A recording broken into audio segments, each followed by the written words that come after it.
Red flag ba sa inyo kapag parati kayong nagtatampuhan ng jowa mo? Dito sa artwork na to, sino kaya ang red flag? Pansinin niyo ang babae. Parang ayaw makinig sa rason ni lalaki. Red flag ba ito sa inyo?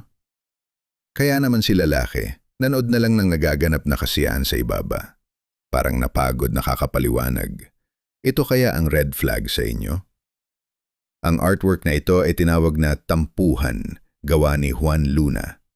Ipinintaya ito noong 1895, 3 taon, bago paslangin ni Luna ang kanyang asawa na si Paz Pardo de Tavera.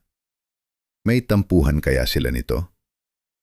Sa kabilang bintana, makikita ang isang lalaki at babaeng nag-uusap. Tila maayos sila at walang tampuhan. Pansinin niyo ang level nila. Pareho silang nakaupo. Dahil ba meron na silang anak? Sa labas lang bintana nila ay may banderang pula na nagpapakita ng matinding emosyon.